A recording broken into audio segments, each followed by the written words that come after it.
So, in this last lecture on applications of constraint based modeling, we will look at this interesting pipeline, target identification pipeline that we developed previously known as target TB, which integrates flux balance analysis as well as structural comparisons, sequence comparisons to build a list of high confidence targets for tuberculosis.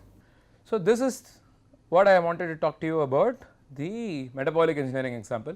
We also have a couple of nice recent pieces of work from our lab which are not yet published, but we have been able to apply FSEOF to both Lactococcus lactis and sunflower, and we have very good results in the lab.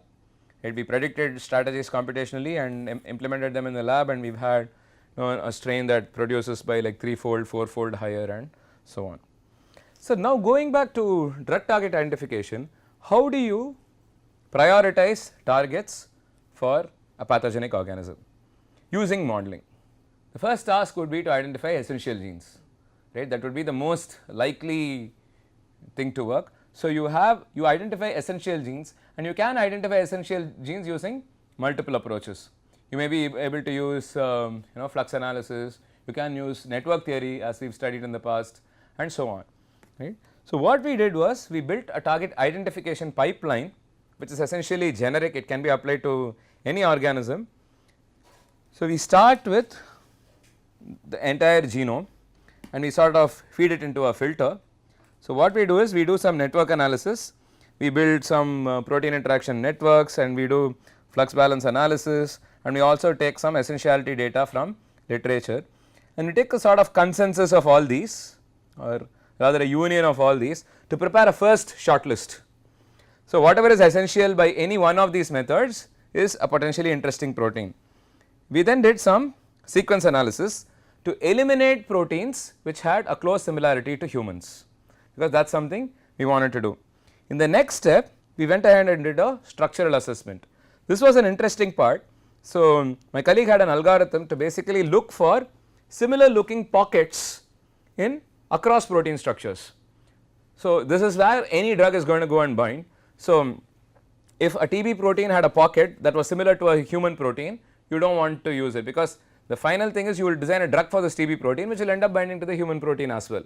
It is possible to design a better drug which is selectively binding only to the TB protein and not to the human protein, but that is going to be harder work, right, because if you look at the drug discovery pipeline, you will see that 95% of the drugs basically fail, and that too in a later stage of the pipeline. So, you have a 10-year $1.5 billion pipeline, and where a lot of failure happens at the very end. There is this famous quote from the Pfizer R&D president who says, we are failing 95% of the time, if you could just try and fail 90% of the time, we will be doubling our productivity, right. That is about how difficult the drug discovery process is, but it has been improving in some sense. But that said, the last drug for TB was invented before any of us were born, right. Excluding a single example, I will just come to that a little later. There was one drug finally approved in 2012, but before 2012 it was 1958 or so. So, for the best part of 50-60 years we did not have a new drug for TB. So, in the structural assessment we took all pockets from known proteins in TB and known human proteins and eliminated those that had matching pockets and so on. So, if proteins passed the A filter, the B filter and the C filter, we put them into a list, and then we did some more filtering, right. So, there are proteins that we use some expression data, right. So, are they expressed under different conditions? So, what is the point in targeting a protein that is not even expressed, right. And there are these special proteins in humans known as anti-targets. So, these are proteins that you should not target at any cost, because they cause things like sudden death syndrome and things like that. There are some very important proteins that drugs should go nowhere near, right. So, we impose a more stringent criterion. So, we will set something like not even 10% similarity in sequence to those anti-targets and so on. And we also looked at the gut flora proteins, because if you look at a lot of antibiotics, some of the adverse reactions are because of messing around with the gut flora. So, you have like several trillion organisms in the gut, and many of them are going to be affected by any antibiotics you take, which is why your doctor typically prescribes some vitamins and so on whenever you have antibiotics, because your antibiotics are basically very harsh on the benign gut flora as well. So, we looked at gut flora, known gut flora proteins, and eliminated proteins that had homology with these, because it might help you find a better target to begin with, right. So, after all these steps we came with something what we called a high confidence list of targets, and we then also looked at targets that are expressed during persistence in TB, because TB persistence is the major issue. The organism just dormantly sits in the body, right. So, and we also looked at broad spectrum targets and unique targets, right. So, after this that gets split into either those that are expressed mainly in mycobacteria and those that are common to several pathogens. So, for the first filter we did some node deletions on the string interaction network, when we also added some metabolite influences to it and so on. We basically looked at proteins adjacent in enzymes adjacent in the metabolic network and kind of assumed functional associations between those. String is a very popular database for protein interactions and functional associations. We then used essential genes from, there are 2 genome scale models available at that time. So, we used essential genes from these 2 genome scale models, and also the high throughput transposon study that I talked to you a little earlier about, the Society paper, and then eliminated proteins with close homologs in the human proteome.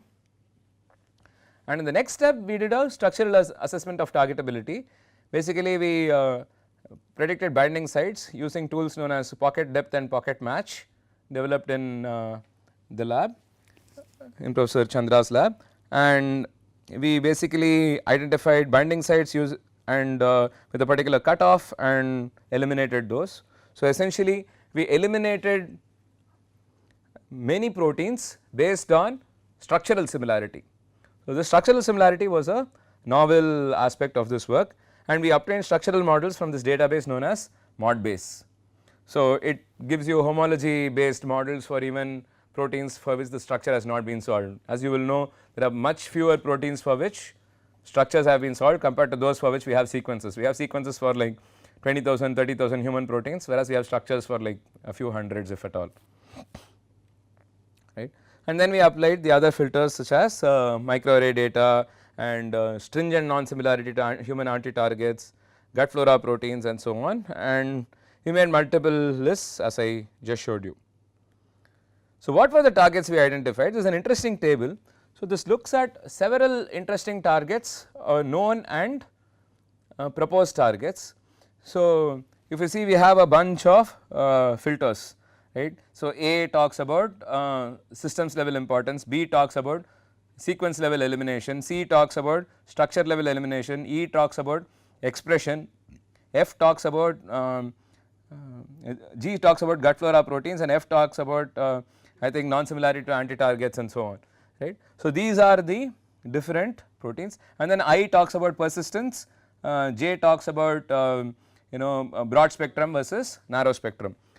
So, if you see known targets, let us first start with the known targets. There is a known target of this drug called cycloserine, fluoroquinolones, rifampicin and streptomycin, and you find that many of them fail the filter C, right, which is structural similarity, right, and therefore they do not figure in our high confidence list. So, if you look at rifampicin, it is very similar to gut flora proteins. So, it is very likely that patients taking rifampicin might experience adverse drug reactions based on the interaction of the drug with gut flora proteins. And if you look at streptomycin, it has got high sequence similarity to human proteins, and it also has similarity to gut flora. Yeah. So, but that is why it is probably a broad spectrum antibiotic, and there is no way streptomycin is a broad spectrum antibiotic. So, it is going to be just inimical to your gut flora as well, because it might be targeting, I do not know what is the action of streptomycin, maybe it inhibits protein translation or something like that, and that machinery is like very similar across a lot of bacterial species. So, because you do not have a better choice, right. So, you basically see none of the drugs actually worry about hurting the gut flora. See, only recently there has been so much emphasis on what is the negative effect on the gut flora and so on. So, there was one study published which said that it takes about 24 months for your gut to recover following antibiotic administration, by which time you must have had another dose of antibiotics, right? So it's about that bad. So antibiotics are basically poison for the gut. So let's look at some other targets. So if you see, there are many proposed targets from previous studies and so on, which are passing all the filters. And very interestingly, we also have this ATP-E1, which is inhibited by diarylquinolone drug in vitro, and this was finally approved as a TB drug in late 2012. So this prediction we made somewhere in 2008, but by the time this was this ATP-E1 study had already been done, but so it was good to see that it was passing through all these filters, right? Structural non-similarity and so on. And yeah, there is also isocitrate lyase, which has been proposed as a target, but the issue with isocitrate lyase again is that gut flora. It is very similar to isocitrate lyases in other gut bacteria. So you are going to be affecting those by giving the drug, by targeting this protein. So we found a total of 451 targets, and majority of them belong in lipid metabolism and intermediary metabolism and respiration, which is sort of expected, because you would imagine that many central enzymes are in intermediary metabolism and respiration, whereas lipid metabolism is quite unique to mycobacterium. So this includes targets such as INSHA, EMBH and EMBA and FABH, as well as the ATP-E, which is the latest TB drugs target, and it also passes many targets that previous studies have proposed. And DES-A1 and DES-A2 I think are very interesting targets. So this was one of our observations. Throughout multiple studies, this was a very interesting target, be it systems level study or sequence level studies and so on. And we also showed how many targets proposed earlier fail one or more tests, right? And importantly, this emphasizes the importance of proteome scale structure analysis, right? So we analyze the structure for every known protein in TB and human, and this helped us really filter out many proteins. I think nobody is going to be worried about throwing away a good target. You're more worried about not getting in a bad target, right? Because there's a lot of time and money that's spent on these targets. Well, if you're absolutely short of targets, you may want to find even narrow targets and design a fine drug that will bind only to the target and not to any human protein, but you want to keep things simpler if possible, right? So the whole idea of this study was to see if at the design stage, at the first filtering stage, can you filter out targets that are not very promising and stick to some really good, most promising targets, so that you maximize your chances of success at the later stage of the drug discovery pipeline. So H was the high confidence list that we talked about, right? Okay. So high confidence list of targets. So the interesting part was we combined several things together, right? So we tried to consider as many proteins as possible, a whole genome scale model, and then eliminated those that did not satisfy either a systems.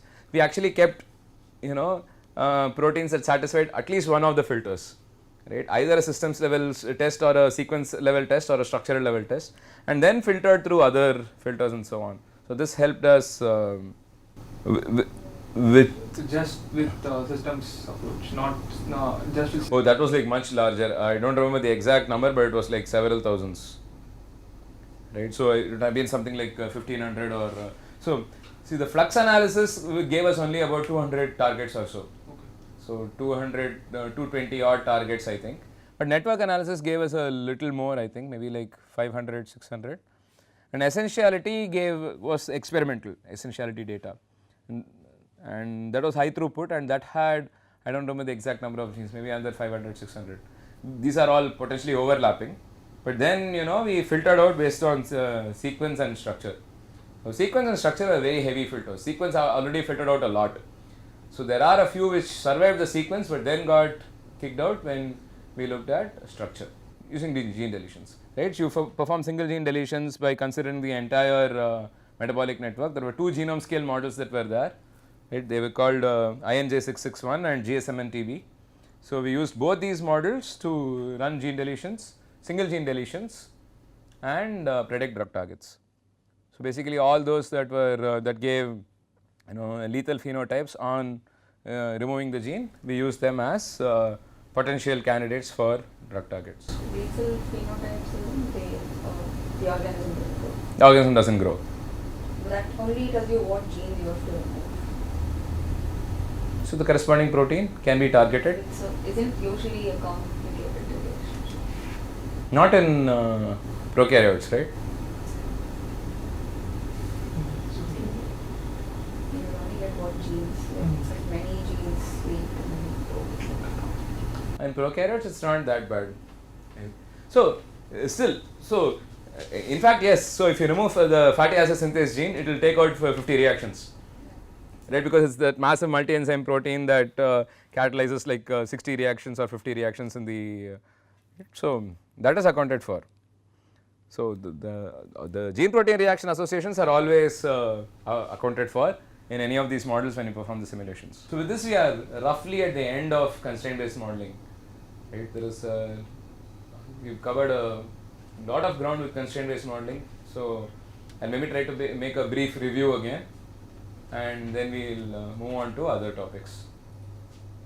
In today's lecture, we looked at this interesting pipeline, target identification pipeline called Target TB, which considers all the proteins in tuberculosis and eliminates them systematically based on various methods, based on structural comparisons, sequence comparisons, flux balance analysis, network analysis, and so on. And in the next video, we will do a lab wherein we will look at single gene deletion or single reaction deletion, and also try to see how we can identify a minimal set of reactions that can help the survival of an organism.